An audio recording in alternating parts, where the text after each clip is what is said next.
All right, guys, here we go for installment number 3 on our drivetrain removal on this 94 Mustang. So to recap where we're at, right now we've got pretty much everything removed from the top of the motor, at least from what I can see. And today our goal is to get the drive shaft out, finish getting the rest of the exhaust out, mainly just that mid-pipe portion has to get dropped down. And then there's a bunch of, maybe grounds and electrical connectors, the clutch cable, all that stuff's got to get out. And then I think after that, we just have motor mounts and transmission mount. But I'm waiting for a load leveler to come from Amazon tomorrow. So I won't have that till tomorrow, so probably no engine pulling today, unless I make it into one video. We'll see. But anyway, we're going to go ahead and get started. Let's get ripping to get that drive shaft out of there, so stay tuned.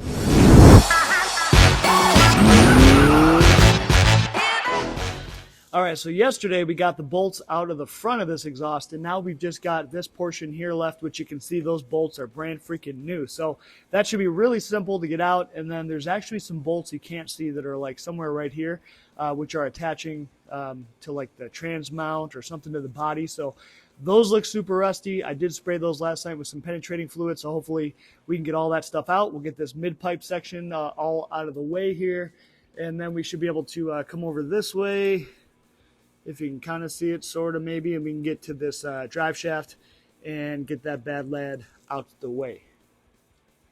All right, so we're underneath the car here next to where the cats are. For some reason, they got a couple bolts, looks like some 13 millimeters that are also holding this on. So I'm going to give this a shot, try to get these off. If not, I'm just going to take my angle grinder. We're just going to cut this thing off. I'm trying to save it. I'm not going to reuse this pipe with the cats, obviously, but there might be some guys out there that want to have kind of a, OEM correct car, so I was trying to save it, but you know what, this thing, it's not in great shape. So anyway, let's give it a shot. If not, we're just going to cut this bad lad.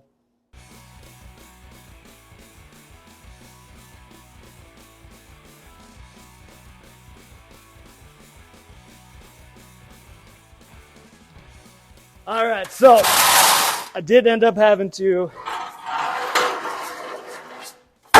make a couple cuts on this air tube just because it was going to be more of a pain in the butt than we wanted it to be. So anyway, that's all cut. But again, I don't know if anyone wants this piece of junk, but it works. It's got cats. Hit me up, Brandon at peakperformanceengineering.com if you want it.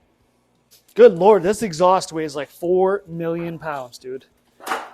I mean, I was even thinking originally maybe I'd like just reuse this and just hollow out all the cats and stuff, but it's so freaking ugly and heavy. Better off. Plus, now that we got the turbo set up, we'll end up just running, one pipe. I'm not sure what we're going to do, but, eventually it'll have to go one single pipe and then Y into this portion back into the mufflers if I'm going to reuse the mufflers that I've got, which those are some Flowmasters, so I might try to make that all work, but we'll see. Plus, I'll probably make it all V-band. I'll probably end up just cutting this, make a Y pipe into a V-band connection, make it all nice. All right, now we got to get under here and see if we can get to this drive shaft now. So it's kind of tucked up there under the muffler, and then we can come back this way and start disconnecting some of the sensors. I don't know, there's vehicle speed sensor, the speedo cable, clutch cable, all that crap, and then we're getting close to the finish line to be able to do a pull here.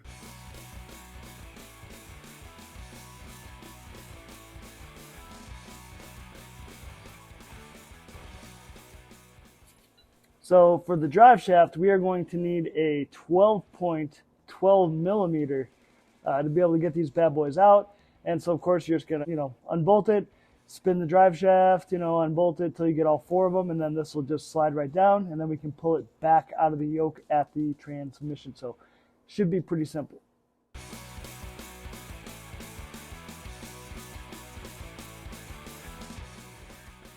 All right, just like that, we got our own out of there. So pretty easy. Those bolts were on there pretty dang tight, but they all cracked right loose with the breaker bar. And yeah, just once you get it down, you just slide it back out of the tranny. And even though I drained the tranny, we still got a little bit of drippage, but not too bad. So cool. So now that this is all out of the way, we got plenty of room to work up this way now. And I've got to start trying to get the clutch cable disconnected, and then whatever other wires, starter wires, we've got to get starter wires disconnected for sure, and then whatever else is hiding, and then that's it. We're going to be ready to undo the motor mounts and pull this thing. All right, so I got so excited when this kit came, I forgot to freaking film it. But this kit came. This is the AC line and fuel line disconnect, set. I bought this on Amazon. It was like $30. I'll put the link down below. But I used to just have like this kind of tool. This is what I ended up losing. But anyway, this kit comes with everything. So I figure this will be the last time I need to buy that crap. And it was, pretty inexpensive. So for all the stuff like these AC lines and the fuel lines, these guys here, you're going to need these little tools. So for this car, I think it used a bunch of a few different ones. I know for sure I used the 5/8 and 3/4. I might have had to use the 1/2" one too. But basically, to use these tools, it's really real simple. You just slide it onto this part, and then you would push it up into the connector, and then you just grab the other side of the connector, pull it on out. So sometimes it takes a few little tries, but it's really, really simple. So yeah, we got all that AC line crap off. Freaking awesome. Came off nice and easy, so that's great. So we'll be able to, assemble that back together down the road pretty easily. I also had a delivery come. I wanted to show you guys. So I ended up getting brand new hoses. So I went with the Continental kit that's blue. And again, the link's down below if you're interested in the same thing. But yeah, it's pretty awesome. So I don't know. I've always seen these over the years, like at car shows and stuff, with guys with the blue hoses, and always thought, that's kind of cool. So I don't know. We'll see. We'll see how I feel about it. But I think with the red, a little bit of blue and stuff on there would be cool. I'll probably end up painting the block like Ford blue, even though on these Fords you can't really see the block too much. But anyway, so at least we got all that stuff. All right, what are we doing now? Let me get back under the car and shut my mouth and get to work. All right, now for this clutch cable, basically we've just got to get rid of this little box right here, and I think it's just held in with that 8mm bolt. And then once that's off, then we'll be able to, basically we just got to push on the clutch fork forward. We'll be able to release the cable. Then I think there's some clip up here. We get the clip out, and then that whole cable comes out. So that should be pretty simple. But man, look at how nasty this thing is. I got some kind of leak, probably a rear mainsail leak or something. But all right, let's get to it. Ain't nothing to it but to do it, baby.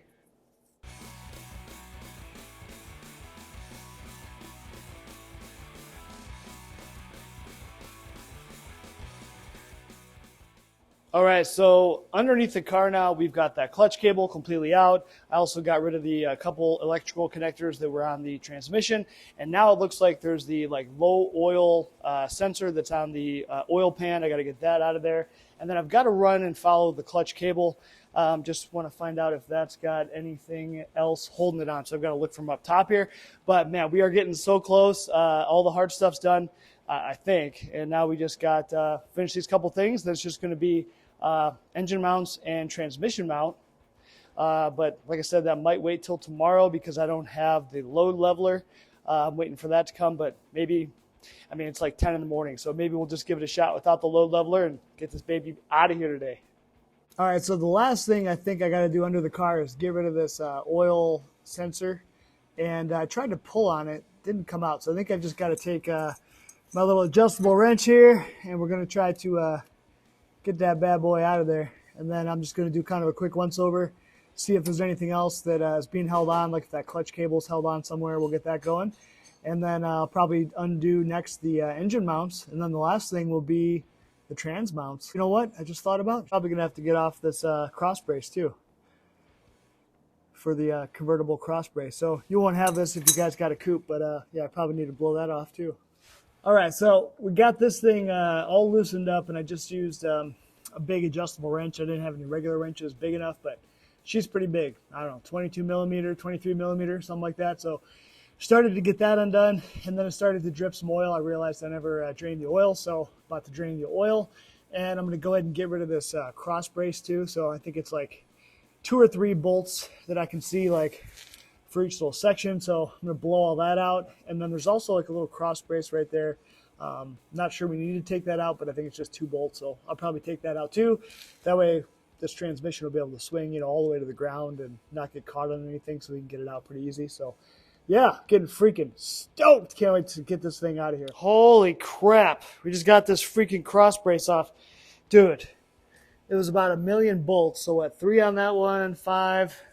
So it must just be 10 bolts, but holy cow, these things are kind of covered up by some plastic, like underbody shielding stuff. So to get one of these out like this one, the shielding was in the way. I didn't want to take it off, so I just ended up taking a hole saw and I just drilled a little hole just so I could get access to the bolt. So, all right, that's off. One more little cross brace that's held on with 2 bolts. Finish unscrewing the sensor, oil change, and that's it. Then we're ready for motor mounts. And once we get the engine hoist hooked up, car moved around, then drop the transmission brace, and we're going to have this baby out. Yeah, we can get it out. You just got to get the rest done. I got a little faith because we don't have a freaking load leveler, so it's going to suck, but we're going to get it done. All right, boys, so we are down to the final things. We got all the undercarriage crap done, and now I've just got a 21 millimeter on the engine bolt. So we got pretty easy access from up top. Just getting that loose, just broke that free with the breaker bar. And I think this one we got kind of even more room, kind of down there. You can't see it too good. So yeah, get that done, and then we'll probably take our hoist. Well, I've got to first move the car over. We'll get the hoist all set up, and then we can undo the trans mount. This thing will be free to drop, and we can try to get her on out. All right, so we are in the process of, we're about to be pulling this bad boy. We got the motor mount bolts all off, and we just kind of move the car into its final position, or hopefully final position. Let's see, under here, I got the bolts for the trans cross member. I got the end ones here just loose, and then there was these are 13 millimeter, and then the 2 middle ones were 18 millimeter, and those came out real easy, so I got those out. Then there's kind of a little bracket right here on this tail shaft of the trans that went down. And so I took that off too. I wasn't sure if I really needed to because it might have just came down with the mount. But anyway, 2 10 millimeters, 1 13 millimeter, no big deal, blew those out. So I'm finally feeling whipped here. It's been a lot of back and forth, man. If I had a lift, holy cow, it'd just be so much faster and easier. But anyway, oh, look at you, Pops. Getting the glory shot. So we don't have a load leveler, so it's probably going to be quite a bit of boop, boop, boop, up and down. So, but hopefully should be good here.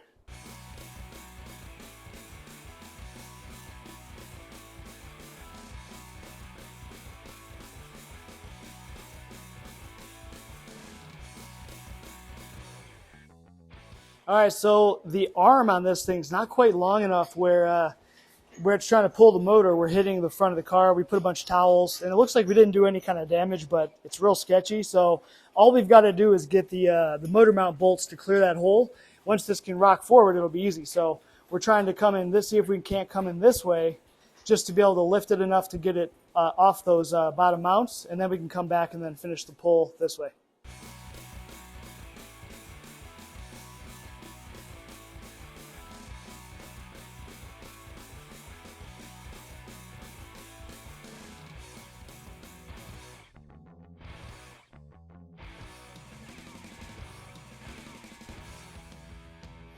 All right, boys, without a load leveler, with Pops' expertise, we pretty much got this bad boy out. So now we just got to drag it over so we don't... Gotta get that jack out from under there. Yep, let's do that.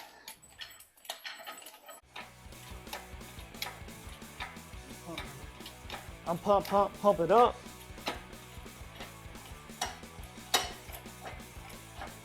Just start coming this way. Yep, just make sure she don't swing. There you go.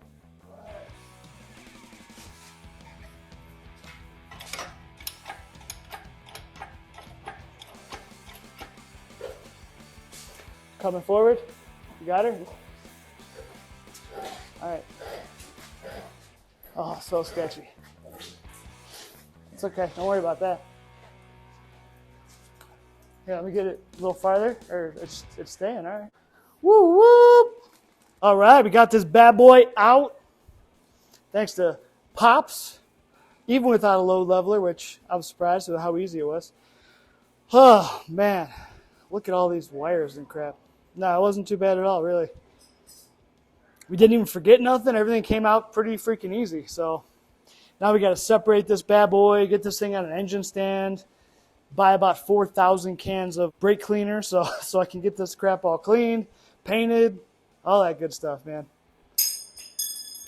But Pop's just throwing stuff over here. All right, guys, so that's going to end the drivetrain removal on my 94 Mustang GT. Hopefully it helped you guys out. If you're thinking about removing your stock engine and transmission, pretty easy. I mean, there's a lot of steps, took a long time, but mostly, it's all simple stuff. So you could do it easily in a weekend, especially if you got an extra hand helping you, no problem. But like, share, subscribe, all that good stuff. Check out the other videos that we have on the Mustang build, and we'll start to get into the next video. Will be breaking down the engine, getting it ready, prepped, painted, and getting all the performance stuff onto it. So take care, guys. See you on the next one. All right, come here, stand over here, and just smile like we're taking a picture, because I'll take a still of us. Yeah, I think it's still.